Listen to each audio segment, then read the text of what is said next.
сайн байна уу? Энэ өдрийн мэндийг хүргэе. Өөрийгөө танилцуулна уу? За сайн байна уу? Та нарт ч гэсэн энэ өдрийн мэндийг хүргэе. За намайг Лувсан Жамзын Болормаа гэдэг. Одоо Австрали улсын Сидней их сургуульд барилгын инженерээр 2 дахь жилдээ суралцж байгаа оюутан байна. Сайн байна уу? Наад Долгор Анди Батөрнөд гэдэг. Тэгээ би ерөнхийлөгч хэлгээл тэтгэлэгдэх 2023 онд Сонгон найрхан дүүргийн 13 дугаар хорооноос шалгаж гарч ирсэн байгаа. За сайн байна уу? Намайг Гандаргийн Пүрвсүрэн гэдэг. Би Сэлэнг аймгийн 9 суманд төрж өссөн. Тэгээд ерөнхийлөгчийн илгээлд 2001 хөтөлбөр тэнцээд одоогоор Чех улсын хэлний бэлтгэл суралцж байгаа оюутан байна. Анх ерөнхийлөгчийн илгээлд 2001 хөтөлбөрт тэнцснээ мэдэх үед ямар мэдрэмж төрж ирсэн бэ? Бүр үнэхээр л үгээр илэрхийлэх аргагүй. Би өөрөө Бүсгэл аймгийн Галцуумаас шалгарч гарч ирж байсан. Тэгэл бүр тийм илгээлтэд тэтгэлэг тэнцэн гэдэгтээ ингээл юм бүр ингээд зүйлээчгүй явж исэн чил залгаал ингээл сайн байна уу болормоо юу те ингээд тэтгэлэг тэнцэн байна ингээд ирж бид нартай уулзаад мэдээлэл аваарэ гэж тэгтэн бүр ингээл гайхалтай ч үгүй юу очоо гэж тэгэл шууд ингээл аавч хоёлоо яриад бүр ингээл үнэхээр баяртай үгээр илэрхийлэх аргагүй л байсан. Надад үнэхээр итгэмээргүй санагдчихсэн. Яагаад вэ гэхээр яг тэр өдөр манай дүү над руу залгаад та тэтгэлэг тэнцсэн гэж над руу хэлээд тэнгуут нь би ингээд юу яриад байгаа юм бэ? Би ингээд юунч бүртгүүлээгүй би ямар ч тийм итгэлийн форум бөглөөгүй штэ гэдэг дүүгээ надад тоглоод байна гэж бодоод байжсэн. Нэг бодлого над руу ерөнхийлөгчийн тавын газраас залгаж ийн гээд Мойсын 307 дээр очиж уулзаарай та тэтгэлэг тэнцсэн байна баяр хүргэе гээд тэгээд тэр Мойс руу явж байгаа замдаа би ерөөсөө нэг юм итгэж өгөхгүй нэг тийм зүудлээд байгаа шиг л мэдрэж төрчихсэн. Танихгүй дугаар залхахаар за бараг авахгүй байж да гэж бодож агаад аваад гараа ирсэн чинь ингээд тамийн газар ярьж байна ингээд илгээлтэд тэнцэн байна гэд холбогдоод би ингээд амар ингээд гинт ингээд өөр юм бодож ирсэн аа гинт ингээд тийм дуудлага орж ирсэн юмар ингээд цочилдож тэгээ маш их баярлж хүлээж авсан. Тэгэл хамгийн түрүүнд аав гэж үгээ яриад тэгээ аав гэж хоёр маань ч гэсэн маш их баяртайгаар хүлээж авсан байгаа. Ерөнхийлөгчийн илгээлт 2001 тэтгэлэг хөтөлбөр сонсон мэдээ гэр бүлийнх нь яаж хүлээж авч ирсэн бэ? Хамгийн их дэмжижсэн хүн хэн байсан бол? За манай гэр бүлийнхэн аав ээж тэгэл өвөө эмээнэр ах эх нар гэл бүр ингээл маш бүгдээрээ амар баяртай. Баяр хүргэе ямар мундаг юм гээл надад баяр хүргээл. Яг тэр үед нь би ингээл за би ч бас нэг удаа ч гэсэн тий хайртай хүмүүсээрээ бахархуулахаар юм хийчүү дээ гэж өөртөө ингээд баярлж ийсэн. Тэгэл багш нар маань бас надад айгүй тусалж ийсэн гэх юм уу яг намайг маш их дэмжиж ийсэн хүмүүс гэх юм бол багш нармаар байгаа мөн аав ээж хоёр маань байна. Тэгэл манай найзууд ч гэсэн ингээл найзаа чи чадна штэ тий бүр илүү хийгээрээ бид нар мэдж байгаа гэдэг их үед нэгэл үнэхээр ингээл урам ороол амар баяртай байсан.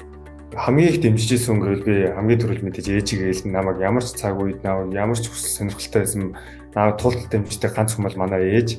Тэгээд яг тэр тэтгэлэг авах үед ингээд ээж нөгөө өрөөнд сууж ирсэн. Би тэгээ шууд ээж рүү гүйжчихэд ээж би тэтгэлэг тэнцэжлээ гэсэн.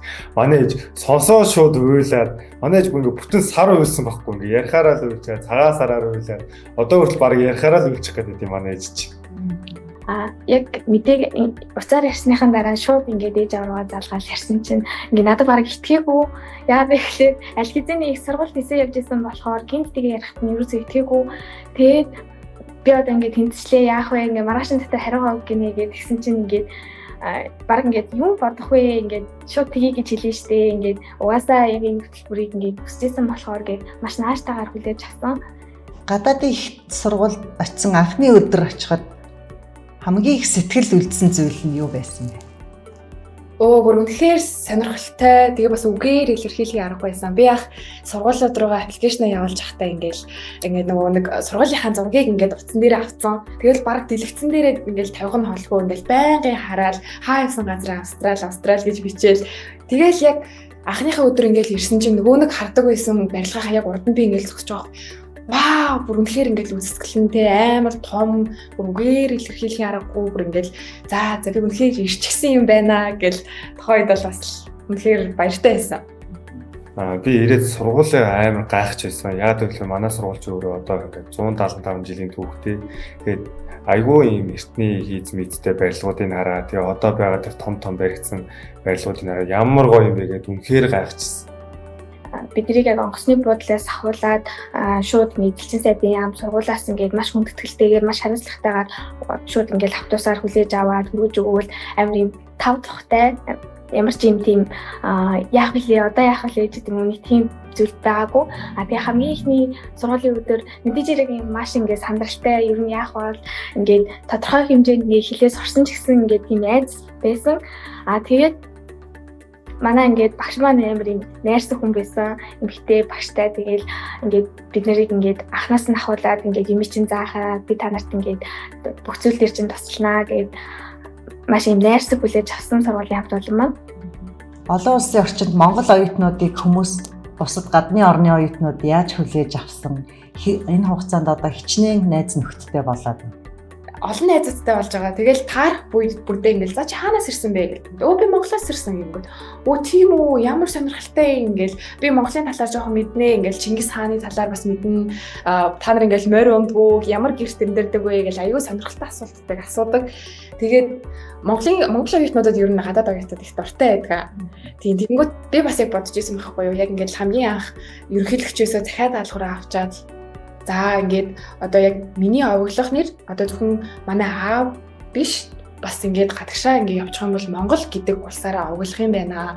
Жишээлх юм бол би одоо ингээд жишээ хүнтэй танилцгаад намайг Монголоос ирсэн оюутан гэж ингээд илүү мэддэг. Тэгэхээр би яг бас ингээд Монгол улсынхаа нэрийг өндөр дөрвөн тэгээ Монгол улсынхаа одоо улсаа төлөөлж байгаа юм чинь бас мундаг оюутан бай гэсэн бодол бас төрж исэн. Тэгээ яг тэр чигээрээ ингээд хичээгээл явж байгаа. Тэгээ монголчууд бол амар тууштай санагддаг надаа ингээл болохгүй байна дөө гэд суучдгүй яг ингээл заавал бүр ингээл яг миний араас ингээл за сурандаа л гэсэн бол яг сурчдаг. Тэгэл түүндээ ингээл дасан зохицол за би ингэж суралцах юм бол илүү одоо тий амжилттай байх юм байна гэдгийг айгүй хурдан арга замаа болоод тэгээ тууштай суралцдаг. Би энэ дээрээ бас нэг юм их үнэхээр гайхсан. Би гадаад хүмүүсийн үнэхээр ингээд найрсаг байгаа байдалд үнэхээр гайхсан. Үнэхээр ингээд миний бодож төсөөлж ирсэн амар найрсаг хүмүүс байсан. Тэгээ наа Монгол гэхлээр ингээд ер нь бол Монгол хүн гэхээсээ илүү ингээд Чингисийн Монгол гэж амар хүлээж авдаг. Тэгээ ингээд би өөрөө эвгүй байдалд орж ирсэн нэг юм тохиолдол байдаг байхгүй. Тэр нь би ингээд Вьетнам хүүхдтэй математик хичээлдэг танилцаад тэгээ ингээд нөгөө Вьетнам хүүхдтэй би өөрөө ингээд Монгол гэдэг хэлсэн чинь Монголын нуус төвчийг надаас илүү мэддэг.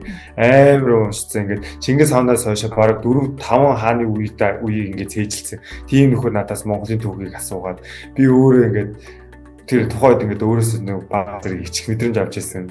Мэдээж яг би бол яг нэг сумандаа ч юм уу эсвэл Монгол улсадаа ингээд сурч исэн бол ингээд ганц зүрхийн хүрсэн гэдгээр явна. Харин энэ болохоор би ингээд Монголын оюутан гэдгээр явдаг. Тэгээд Гадаад улс орны хүүхдүүдтэй ингээд там суралцахад ингээд бид нар ингээд улс орныхоо ингээд тухай хоорондоо ингээд ярилцахаар манай ингээд соёлыг ингээд зарим нэг зүйлсийг ингээд сонсоод их гайхаж хүлээж авдаг. Жишээлбэл бид нар ингээд хамт хоолоо хийж яхад ингээд бид нар ингээд хуушир хийж яхад ч юм уу ингээд хараад энэ юу вэ ямар гоё юм бэ гэд улс орнуудад ингээд өөрсдийнхөө Монгол улсынхаа ингээд зүйлсүүдийг ингээд тайлбарлахдаа бид нар ингээд маш таатай байдаг. Ямар гоё хүлээж авдаг. Таны сурч байгаа барилгын мэрэгжлийн салбар Монгол улсад ямар шинэ өөрчлөлт авчирна гэж үзэж байна? Би яг энэ талаар айгүй өмнө бодож исэн. Тэгээд яг одоогоор одоо дэлхийн топ 100 сургуулиудад ингээд суралцж явах үедээ би яг ингээд юм шин санаа, шин одоо шийдэл тэгээ бусад хүмүүс ингээд бусад орны хүмүүс яаж сэтгэдэг юм байна, ямар стандартын дагуу байдаг юм байна. Тэрийг харин Монголд би яаж хөгжүүлж болох бол эсвэл Монголын стандарт нь ямар байгаа юм бол гэж би айгүй бодож исэн байхгүй юу. Тэгээд яг одоогоор би яг миний мөрөөдөл гэх юм бол яг Монгол улстай ингээд бүх стандартад нийцсэн, үерийн асуудалгүй, зам маш тайван, тийм том хотхон барих мөрөөдөлтэй байгаа одоогоор. Тэгээд тэр мөрөөдөлтөд хүрэхин тулд ингээд хичээгээл бүр илүү шин зүйлүүдийг суралцаал явж байгаа. Тэгээд төгсч очиод том ингээд нөлөө бүхий үйл ажиллагаа хийн гэдэгтэй итгэлтэй байгаа. Математик статистикийн чиглэл нь өөрөө ингээд хүмүүсийн харж байгаа өнцгөөс бол ингээд ихэнх хүмүүс математик статистик ингээд зөвхөн онол цаасан дээр ингээд бодлого бодоол яаж идэв мэрэгчлэж хардаг. Гэхдээ яг үүндээ математик статистик нь эдийн засаг, эрүүл мэнд, спорт, соёл урлаг бүх салбарт оролцож чаддаг. Бүх салбарын ингээд асуудлуудад хариулт олж чаддаг мэрэгчлэл би яг өөрийнхөө мэрэгчлэр ингээд маш олон салбарт өөрөө ингээд өвийн зүгээс сөв нэмрээ оруулж чадна гэж бодож байгаа. Одоо сурч мэдсэн зүйлсээ яг салбартаа гаргахыг хүсэж байгаа. Жишээлбэл одоо сүүлийн жилүүдэд уур амьсгалын өөрчлөлт ихсэнтэй холбоотой, хотчлт ихсэнтэй холбоотойгоор гамшигын тоо ихсэж байгаа. Тийм болохоор би яг ингээд гамшигыг яг босныхан дараа нь ингээд одоо босныхын дараа нь биш өрсөлдөөн сэргийлэх ингээ үйл ажиллагаануудыг ингээ хийх иргэдийн дунд гамшиг гэж яг юу юм энэ одоо үед юу хийх нь хамгийн зөв байдгийг гэдгийг мэдээллийг их хэсгийг хүсэж байгаа. Яг ингээд би ер нь бол ингээ ямар ч мэрэгчлэр хаанч сурч төгссөн бай. Сумандаа аймагтаа очиж ажиллана гэж боддог байсан. Яг энэ хэлбэрт хөтөлбөр нь болохоор ингээ 21 аймгийн хүүхдүүдийг ингээ шалгаруулж аваад гадаад их сургуульд хүссэн мэрэгчлэрийн сургаад буцаад яг тэр сум орон нутагта хувь нэмэр оруулна гэдэг надад маш их таалагдчихсэн. Тэгээ би яг аймгийнхаа эсвэл сумынхаа ингээ онцгой байдалтай ажиллаад ингээ хүмүүсийг ингээ гамшихаас хамгаалаад өөрийнхөө сурсан мэдсэн бүх зүйлсийг ингээ хүмүүс түгээхийг маш их хүсэж байгаа. Ерөнхийлөгчийн илгээлт 2100 тэтгэлэг хөтөлбөрт хамрагдахыг хүсэж байгаа үеийнгийн найзуудаа юу гэж хэлмээр байна? Би тэр хүүхдүүдэд одоо хамгийн түрүүл захимаар байгаа нь өөртөө битгий хэрэгэлж байгаарай л гэж захимаар байна. Би эзэж юм өөрийгөө ингэж ийм том ингэж алхам хийн, ийм гадаадын ихтэй сургуульд ингэж сурж авах гэж төсөөлж байгаагүй. Энэ тэтгэлэг нь өөрөө хамгийн нэг сайхан юм ингээд сум орон нутгийн тийм хүүхд ингээд хороо хорны хүүхдүүдэд ингээд боломж олгодог, бүгдэнд тэгш боломж олгодог. Тэрийг ингээд тэр хүүхдүүд өөрсдөө ингээд байрч авч чадах нь тэр хүүхдүүдийн хичээл зүтгэлээс 100% хамааралтай байдаг. Тийм болохоор өөрсөндөө битгий хэрэгэлзээрээ цаашдаа хичээгээрэй л гэж захимаар. Одоо яг миний үеийнгийн болон дүүнер та хандаж хэлэхэд та нарын хангалттай сайн байгаа. Тэгтээ дахиад жоохон л хичээгээд үзээрэй. Та нар заавал амжилтанд хүрэх болно. Одоо яг эзэн хичээвэл заяа хичээн гэдэг шиг. Үнэхээр л чи аливаа одоо хийх хүсэж байгаа зүйлийн талд одоо тууштай хөдөлмөрлсөн бол чамд заавал үр дүн ирнэ. Түнд итгээрэй л гэж одоо хэлье да. Та нар чаднаа. Тэгээ хідүүлээ гоё төгсөөд Монгол улсдаа тэгээ бүр шинэ 90 үеийг авчираад шинэ маш том гоё бүтээн байгуулалтыг хамтдаа авчирцгаая. Хамтдаа бас хөгжихийн төлөө хичээе гэж хэлье да. Энэ хөтөлбөр нь болохоор ингээд би болохоор ингээд жоохон байхдаа ингээд одоо жишээлбэл хотын төвд сурдаг хүүхдүүд ч юм уу тийм хүүхдүүд л ингээд гадаад руу явж сурч чаддсан байна да. Одоо надад бараг тийм боломж байхгүй дээ. Би ер нь бол ингээд Монгол Улсын сургуульд ч юм уу суралцах байхдаа гэсэн нэг бодолтой байдаг гэсэн. Тэгээ яг энэ илгээд хөтөлбөр гарч ирснээр ингээд биднэрт ингээд хичээх юм бол биднэрт ингээд маш том боломж ингээд өгөх боломжтой гэдгийг ингээд мэдээд тэгээд энэ тэтгэлэгт хөтөлбөрт одоо ингээд суралцсан явж байгаа. Тийм болохоор ингээд хичээл зүтгэлээрээ ингээ өөрийнхөө ирээдүй болон Монгол Улсынхаа ирээдүйд маш том хувь нэмэр оруулах юм боломж байгаа шүү. Тэгээ энэхүү боломжийг ингээд боломжийг битгий алдаарай. Тэгээд энэ боломжийг авбал бас ингээд маш сайн ашиглаад Монгол Улстай хувь нэмэр оруулсан хүн боллоосэй гэж хүсэж байна.